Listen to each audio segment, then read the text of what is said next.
Today, I'm sitting down with Vella Karman, and we are here to talk about Fantastical Summer, which is a book that she put together as part of her program here at the company and is out there in the wild now, making the rounds. Real people are reading it, which is incredible. So sit down with us for a conversation. My name is Brad Pauquette, and this is the Company Podcast.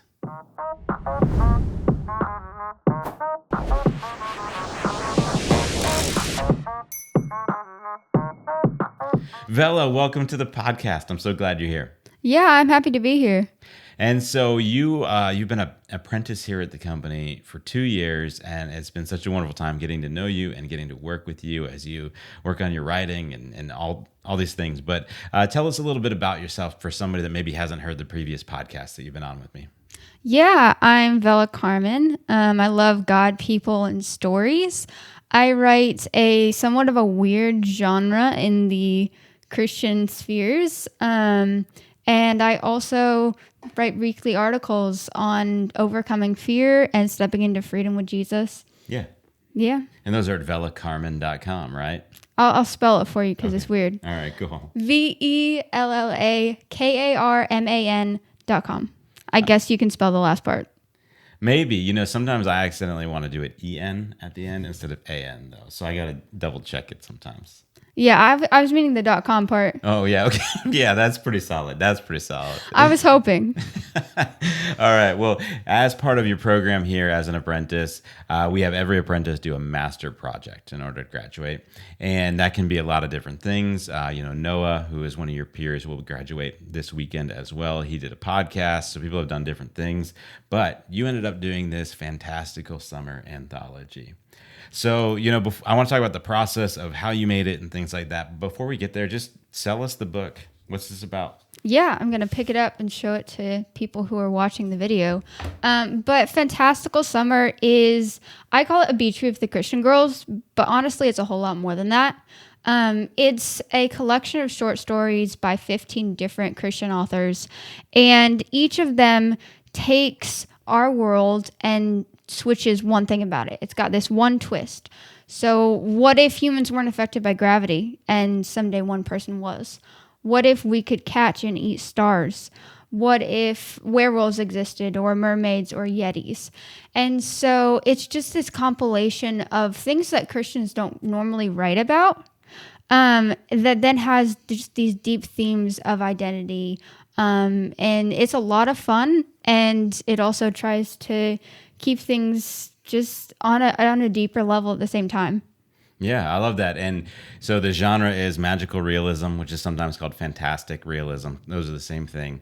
But like Vella said, that just means that it's basically the real world, except there's one thing that's been switched. So kind of more classic examples would be Matilda by Roald Dahl. You might have seen the movie with Danny DeVito in it, or Field of Dreams, where everything's normal, but this guy has a magical baseball field in his cornfield, right?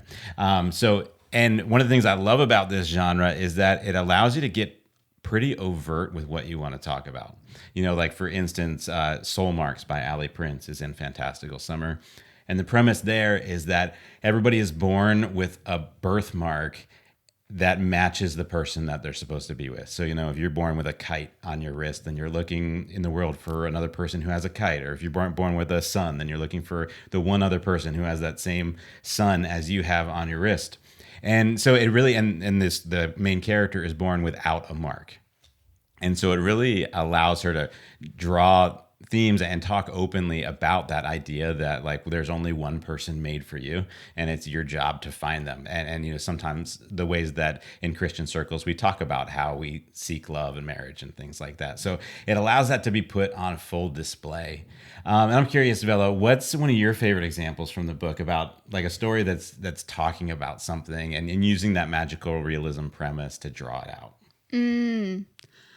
That's a good one. Honestly, I really like Allie's too. Mm-hmm. And the thing that gets me about that is just how much of it is a starter for my brain of going off and thinking about the things. So one thing that I was just thinking about is, what if you have a son and there's somebody else who has a son, but it's not the exact same son? Yeah. And so like you can just in your head be thinking about this in a really fun way, but you can also get really deep and philosophical about it. You know, okay, so we both have a son, but we have different sons. So we have the same like core value, but we have different ways that we think it should be worked out. You know, there's just a lot to it. Yeah, and that is one of the other assets of magical realism that I love is if you're not in the mood to think, you can just accept the premise, right? You can just have this fun story about a guy with a magical baseball field. But if you want to go deeper with it, the door is wide open that you can get philosophical and think about who he is as a person and, you know, why this is meaningful and all those kinds of things. And I think Fantastical Summer accomplishes that. Like if you just want to take it at face value and dragons are just dragons and, you know, everything is just what it claims to be, then you can read it and they're super fun stories. But if you want to go deeper, there's a lot of opportunity for that. It's a genre that's very nice to readers. You know, other genres, if you're getting like gritty stuff, you have to think about it. Or if you're having, you know, a fantasy, you have a little bit of the same thing, but it's just like, it's one of those things that are very nice to readers because you can take it however you want to take it. Yeah, absolutely. And so there are 15 stories in the book, right? Yes. All right, including one by you. Yeah, one by you too. Yeah, well, what's your story about? On a story level or on the deep level? I don't know. Yes. Okay, so it's about the gospel. Okay. On a story level, it's about this girl who is cursed. So every time she walks through a door, she can never walk back through. So every decision that she makes is permanent. It's a commitment. And so it talks about decision fatigue, and just like when you're so stuck and you can't just take the next step. And this is something that's really near and dear to my heart. Kind of the story behind the story in that sense is that I didn't have a relationship with my grandpa. And I thought about reaching out and connecting with him. And I decided not to because I didn't want to open a door that I couldn't close. And then he died. And I realized that there are some doors that you can't open. Wow. And so that really moved me into being less afraid of opening doors that I can't close because there are doors you can't open. Like I just said, watch me repeat myself. But that was kind of like just this years and years ago thing that was in the back of my head. And I thought, what if I did like kind of a modern day Portal fantasy feeling? And then what would that story be about? So it's about decision fatigue and just taking the next step. But it also is about the gospel just because in this story, she was in paradise. Her home was amazing and she left it and she made a mistake. She did something wrong and that had her cursed and now she can't go back on her own. And so there's this red door that she's looking for. And the red door is what can take her home. And so it's about the gospel and it's about decision fatigue and it's set in a boba shop, which was really fun to write. That's really cool. Yeah. I love that. And I don't think I knew that part about your grandpa. Yeah, I haven't really shared that story very widely. I think I did, on my Instagram, I did like just one short little video about it. But I should probably talk about it more. Yeah. And I mean, I liked your story, but that actually brings a whole new level to it. To me that I hadn't considered before. Yeah. That's cool. And my story is called The Girl Who Lived Under the Water. Yeah. And it's about this girl that is dropped into the ocean when she's an infant. And because she's so young, she learns to breathe. It's a whole thing in the story. But anyways, this young man discovers this girl who lives under the ocean. And he has to decide what to do about that. And so she can just breathe down there just like normal. She's just learned to live in that environment. And really, you know, since we're talking about deeper meanings, it's a story about the cost of being saved. I think that it's mostly, you know, follows the young man's journey as he goes to great lengths to save her, or what he determines is her being saved. He's going to kind of impose that saving upon her. But then for her to be saved requires her to like leave that environment that she knows and is comfortable in, even though she's depressed and it's kind of terrible, and and be acclimated to something new. And so in that way, I didn't write, actually, it's based on a dream that I had. So I can't say that I necessarily set out with like super high kingdom values when I wrote it, but I think that there is a real parallel there to the process of being saved. Like, it's wonderful when we come to faith in Christ, but also you're going to lose everything, right? Yeah. That's the way it goes. That's the promise, actually, is that we will experience hardship and that we will give up, friends and houses and fathers and mothers and things like this. So that's kind of what this story is about at a deeper level. But you can also just read it, and it's kind of this quirky, creative story about a girl who lives under the water, and that's weird. Yeah, I want to say I didn't know any of this about your story either. Well, we're just learning all kinds of things today. I know. So who is the ideal reader for this book? Like, if somebody's listening to it right now, I want you to describe them so that they go to Amazon and they purchase it. Yeah.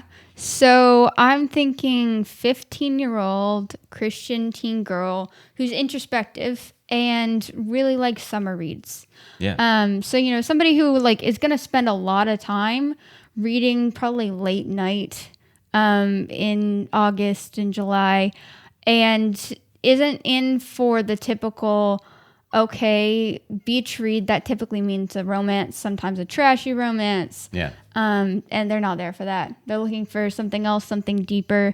Someone who also would maybe enjoy reading it and doing a book club with their mom. Yeah.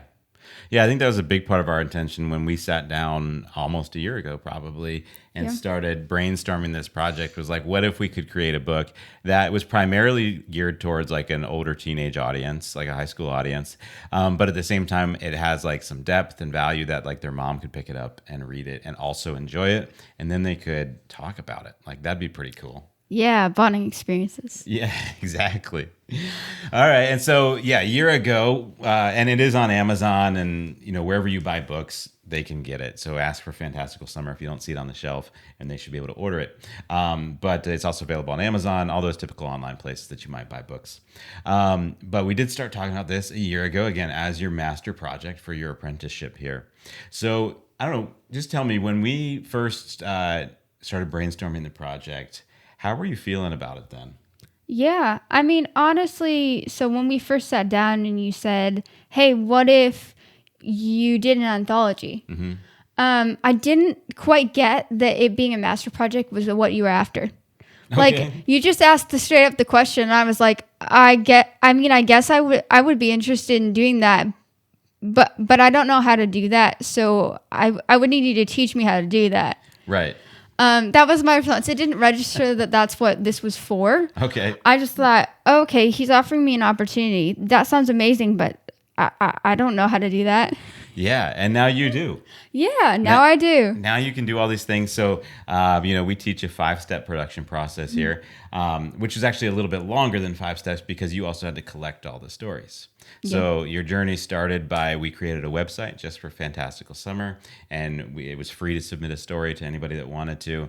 But so we created this website with instructions on how they could submit, and you collected all those stories, and then you had the hard task of sorting through them.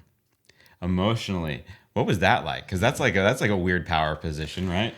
Yeah, and especially because I had friends who were submitting. Yeah. Although I didn't have as many friends as I was expecting. Okay. Just in the sense of I had friends that I were like, you're perfect for this. Like, you write things like this. I love your writing style. Why don't you submit? And they didn't do it, which I was a little bit sad about.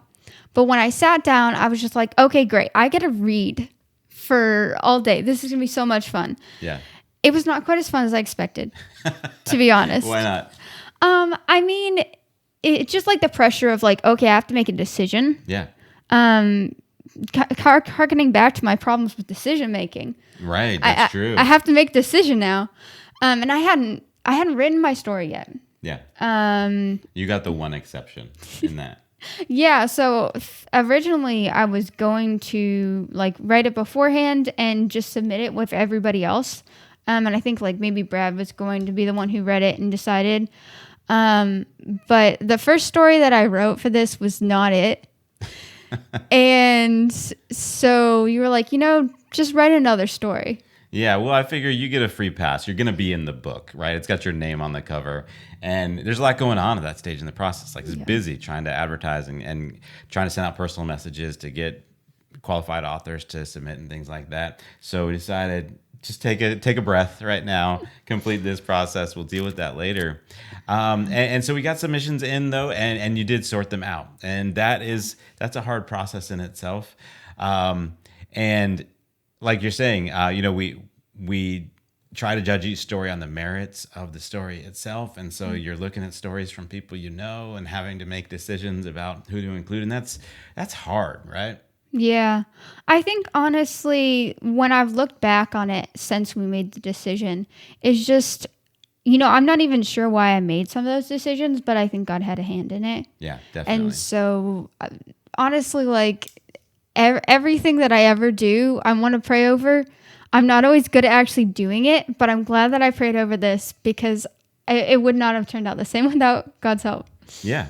And, for anybody listening that did submit, there were more stories that we were strong contenders, but we could only fit so many in the book. And so if you weren't selected, it doesn't mean that, it's necessarily a bad story or anything like that. We just had to make hard decisions in that.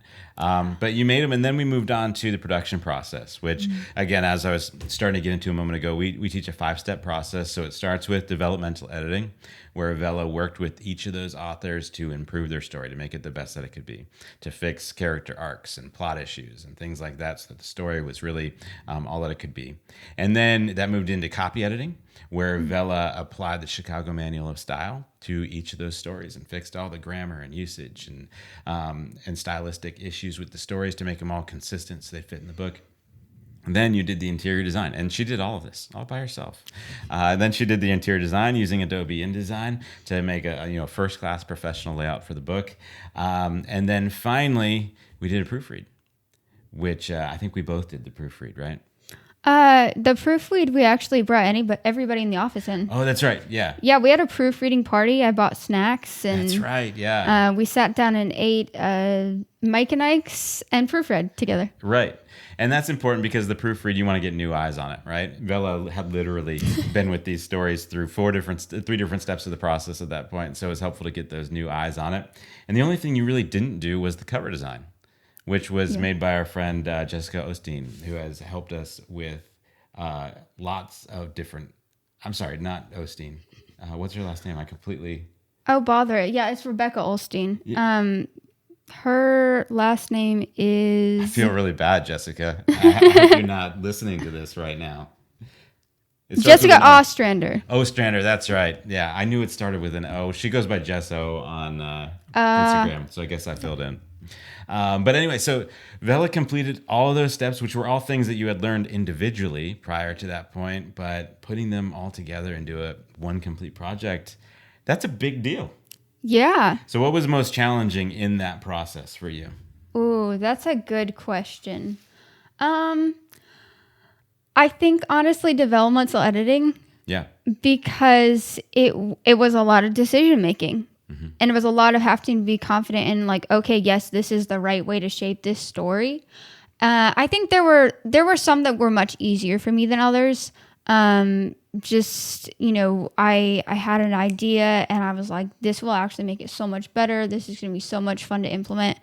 And then for others, I was like, I don't know what I'm doing.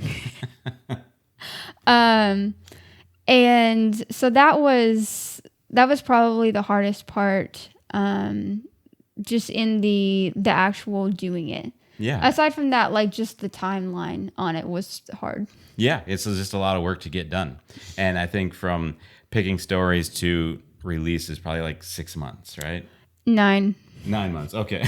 I think from picking stories is probably 6. Okay. I was saying 9 because Noah Matthews, I should call him by his author name, Noah J. Matthews. Right. Big difference there. Yeah. Don't want to get him confused. When he had his book come out, Outlaw Blood, which I'm a big fan of, quick plug there for Noah. For sure. But when that came out, he did this blog post. He was like, I just birthed the book because it took him 9 months. Yeah. And I thought that was just like kind of silly way of talking about it. Yeah. And then I was getting close to the release of Fantastical Summer, and I started counting up the months. And it was about 9 from when we really actively started working on the process of building the website and everything. And I was like, man, I just want to be done with this. Yeah. But you got it done. Yeah. And you released it. And, the developmental editing was challenging, but it was so important that you had that opportunity. As we talk about here all the time, we can talk theoretically about doing that all day long, and we can give you like a project to practice or whatever. But when you actually have to do it, and you know that at the end of the line, like this is going to go to print and real people are going to buy it and your name is going to be on it, there's a lot of pressure with that, but also it makes the process real. And you never learn so much about your feelings on writing short stories until you have to do that process. Like I know, as I did developmental editing primarily before I started this ministry, and that really informed my own writing. It taught me a lot about what I like to see in stories and what I don't, and why I like that, and why I don't like the things I don't like. And so like we can kind of have these vague, abstract, theoretical ideas about stories, but it all gets very real when you just have to do it, and especially when it's leading to an actual production process. And you did a great job with it. Thank you. What you were just saying, I really see that in copy editing, actually. Yeah. Because I do more copy editing for other books. I've kind of specialized in that a little bit more. And me as a writer, I want to have like this weird way of phrasing things or writing it down or whatever. And as a copy editor, I read it and I'm like, no, this is just confusing audiences. And so I have this saying that I'll just think to myself of like, it can stand to be a little bit less weird. It's weird enough already. Yeah, right. Yeah. That's the theory that I've learned. That's a good theory. Yeah. You only have so much confusion to go around, right? Yeah. So use it where you want it. Yeah. But you did a wonderful job of releasing this book, and of course, it came out. And so after all that production stuff, then you worked through the book release process, which is a little bit different for an anthology than it is for like a solo written novel. But nonetheless, you worked through that, building up to the release and what to do on release day and how to manage your authors and encourage them and give them what they need to be effective at promoting the book after release. And so far, you got a bunch of reviews on Amazon. Real human beings out in the real human world are reading it, and many of them, it seems, are enjoying it. In fact, you put something on Instagram the other day, and you said it was like, I'm eating ice cream because I'm reading not so flattering reviews on Amazon. So of course I went to Amazon because I was like, oh, she must have gotten a really bad review that I didn't see yet. There was nothing there. What were we talking about?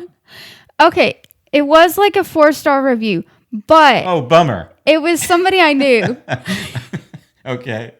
It's just that I think it was something like, the quality of the stories weren't quite what I hoped for. And I was like, man. But also, if you read the full post, you would know that I was eating the ice cream because I had gotten it out earlier and it was starting to melt. Oh, I didn't read the caption at all. It's Instagram, I'm just there for what's in my face right away. See, that's why I said at the end of it, I was like, so I am reading not so great reviews of my book on Amazon, and I'm eating a carton of ice cream, but it's not what you think. That was supposed to make you read the caption. Oh, see, that just made me go to Amazon and look for this terrible review. I mean, that's probably better. Yeah. But yeah, I got the ice cream out like after lunch because I was like, oh, a little bit of ice cream would be fun, but it was hard. Mm-hmm. So I set it on the table to let it melt. Well, not melt, but to let it get a little bit softer, eatable soft. Right. And then I got caught up in work, and like 2 hours later, it was melting and the water was like just starting to seep into my roommate's mail. Oh, nice. That was sitting on the table. So yeah. Nice. Well, 2 years ago, you started this apprenticeship, and in 2 days, you're going to graduate. This will probably publish to the podcast a couple weeks after graduation. But 2 years ago, we talked about this before. You said you wouldn't have been able to do this, right? This project would have seemed just completely overwhelming, insurmountable. And now you've done it. Yeah. What's the difference? I mean, one of the things I really appreciate about the program is that we actually just do it. You know, I have friends who are in other writing programs and even, you know, higher level writing programs. No offense to anybody who's going to college, but oftentimes in college, you're not taught how to market a book. You're not taught about the publication process. You don't even necessarily have to write a book. So even my friends who are going to specialized programs, it's like they haven't realized and they haven't been given the opportunity to realize that, you know, copy editing, all of the production process of publishing a book is something that you can learn. Right. And you're allowed to learn. And so being here where like we just learn it is really, really amazing. Yeah. And I think will just help me so much moving forward. That's awesome. Yeah. And I often tell this story. Before I started this ministry, I would teach novel writing classes through the Ohio Writers Association. And I would have people show up to those classes who had MFAs, Masters of Fine Arts in creative writing. They'd done 7 years of school, 4 years in undergrad, and 3 years of their master's in creative writing. And they were coming to my class, which was like a community level class. You know, you pay like a few $100 for it or something. And because they'd never written a novel. Yeah. They'd gone to school for 7 years because they wanted to be a novelist, but nobody had ever asked them to, assign them, or help them to actually write a novel, do the whole thing. That is the benefit for me of being in the generation that I'm in. Because the generation above me kind of did that or did something similar to that. And then they started being like, hey, don't go to college to write books because it's not going to help you write books. Yeah. Which it's not. Yeah. Just that's why I didn't full go. Disclosure. But anyways, you were saying. Yeah. I really had the benefit of having people who are older than me do that, realize that, and then start spreading the word about that. And so I'm really excited for the generation below me because I got given that gift of that knowledge. And then I got to actually go and learn the production process of these things and hands-on work on books and be at a program like this. And so what I get to pass on to them is not only don't go to college, that's not going to work, but here's what will work. Yeah, that's awesome. And you had a lot of faith. I was thinking about this. I was talking to Melissa last night, actually, because we got this graduation coming up in 2 days. And I was thinking about you and Noah, who will be graduating. And when you applied to the company, we didn't have any graduates yet. Tirza was our first graduate 2 years ago, and she had not yet graduated. And so you were just applying on faith that, like, yeah, I'm looking at this, and I think it will work. And, you know, people that are coming after you now get to see Tirza and Allie and you and Noah and, you know, what you've done through the program and what you've done, you know, after you graduate now. And they get to assess those results and, you know, base their confidence off of what they can see there. But you really took a step of faith to join us, and I appreciate that. Yeah, I'm glad I did. Cool. Well, this is Vella Karman. The book is Fantastical Summer, which, again, you can pick up anywhere books are sold. But please check out Vella Karman's platform. She writes some really amazing stuff that will help connect you with God and resolve. Is it okay to share where your platform is going? Yeah, go for it. Okay, so just her heart moving forward is to help people resolve the disconnect between your head and your heart in your faith. So there are things you know about God and you know about who you are in relation to God in your head, but you don't fully believe it yet. And so she'll be writing about that extensively moving forward and helping to make that connection, which I think is so valuable. So please go to her website, vellakarman.com. We'll put that in the show notes, of course, as well. Check her out on Instagram, Facebook, all those places, and she'd be a great friend to have. So, Vella, thank you for joining me for the podcast. Thanks for working so hard on this book. I think it's a tremendous representation of, you know, what can be accomplished and what you can do here. So thank you for doing all the hard work. And for all you writers out there, happy writing and be blessed. Thank you so much for listening today. Please be sure to subscribe to this podcast wherever you listen and leave us a review. This podcast was produced by Theo Pauquette with help from the company. For help with your podcast, visit writers.company. We'd love to give you a hand.